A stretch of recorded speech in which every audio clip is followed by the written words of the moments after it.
Hello everyone, welcome back to my channel. ಇವತ್ತಿನ ವಿಡಿಯೋದಲ್ಲಿ ಕೇವಲ 2 ನಿಮಿಷದಲ್ಲಿ ಈ ಬೇಸಿಗೆಗೆ ರುಚಿಯಾದಂತಹ ಕಬ್ಬಿನ ಜ್ಯೂಸ್, ಅದರಲ್ಲೂ ಕಬ್ಬು ಇಲ್ಲದೇನೆ ಕಬ್ಬಿನ ಜ್ಯೂಸ್ ಯಾವ ರೀತಿಯಾಗಿ ಮಾಡೋದು ಅಂತ ತಿಳಿಸ್ಕೊಡ್ತಾ ಇದ್ದೀನಿ.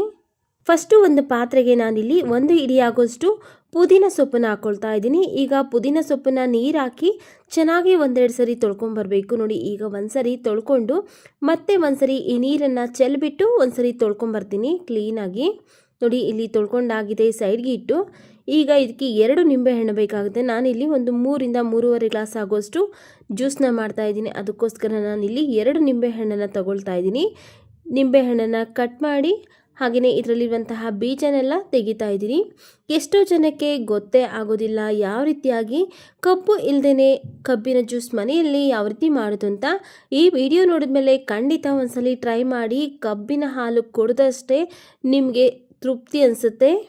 ಈಗ ಈ ನಿಂಬೆಹಣ್ಣಿನ ಬೀಜನೆಲ್ಲ ತೆಗೆದು ಸೈಡಿಗೆ ಇಟ್ಟು ಒಂದು ಮಿಕ್ಸಿ ಜಾರ್ಗೆ ಫಸ್ಟನ್ನೇ ತೊಳೆದು ತೊಗೊಂಡಿದ್ರಲ್ಲ ಪುದೀನ ಸೊಪ್ಪನ್ನು ಹಾಕ್ಕೊಂಡಿದ್ದೀನಿ. ಹಾಗೆಯೇ 1 ಇಂಚು ಹಸಿ ಶುಂಠಿ ಬೇಕಾಗುತ್ತೆ. ಹಸಿ ಶುಂಠಿ ಹಾಕ್ಕೊಂಡು ಫಸ್ಟನ್ನೇ ಕಟ್ ಮಾಡಿ ಬೀಜ ತೆಗೆದಿಟ್ಕೊಂಡಿದ್ರಲ್ಲ ನಿಂಬೆಹಣ್ಣು, ಆ ನಿಂಬೆಹಣ್ಣನ್ನು ಪೂರ್ತಿ 2 ನಿಂಬೆಹಣ್ಣನ್ನು ಸಹ ರಸನ ಇದಕ್ಕೇ ಹಿಂಡ್ಕೊಳ್ತಾ ಇದ್ದೀನಿ.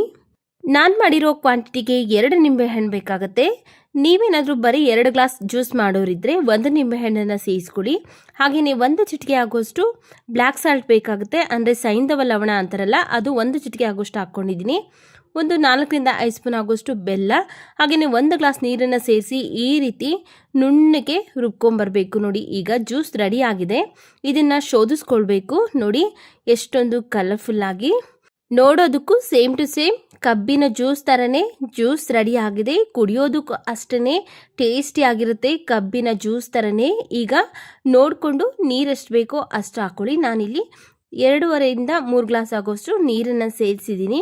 ಹಾಗೆಯೇ ಇದಕ್ಕೆ ಸ್ವಲ್ಪ ಐಸ್ ಕ್ಯೂಬ್ಸ್ ಹಾಕ್ತಾ ಇದ್ದೀನಿ. ಐಸ್ ಕ್ಯೂಬ್ಸ್ ಹಾಕೋದ್ರಿಂದ ಈ ಬೇಸಿಗೆಗೆ ಮಧ್ಯಾಹ್ನ ಟೈಮಲ್ಲಿ ಈ ರೀತಿ ಮಾಡಿಕೊಟ್ರೆ ಕೂಲಾಗಿ ಚಿಲ್ಲಾಗಿ ಇರುತ್ತೆ. ನಿಮಗೆ ಗೊತ್ತಾಗೋದಿಲ್ಲ ಇದು ಕಬ್ಬು ಇಲ್ಲದೇ ಮಾಡಿರುವಂತಹ ಕಬ್ಬಿನ ಜ್ಯೂಸ್ ಅಂತ. ಅಷ್ಟು ಟೇಸ್ಟಿಯಾಗಿರುತ್ತೆ. ನೀವು ಒಂದ್ಸಲಿ ಯಾವ ರೀತಿಯಾಗಿ ಬಂತು ಅಂತ ಕಮೆಂಟ್ ಸೆಕ್ಷನಲ್ಲಿ ಕಮೆಂಟ್ ಮಾಡಿ ಸ್ನೇಹಿತರೆ. ವಿಡಿಯೋ ಇಷ್ಟ ಆಗಿದ್ರೆ ವಿಡಿಯೋಗೊಂದು ಲೈಕ್ ಮಾಡಿ, ವಿಡಿಯೋವನ್ನು ಶೇರ್ ಮಾಡಿ, ನಮ್ಮ ಚಾನಲ್ಗೆ ಸಬ್ಸ್ಕ್ರೈಬ್ ಮಾಡಿ ಸಪೋರ್ಟ್ ಮಾಡಿ.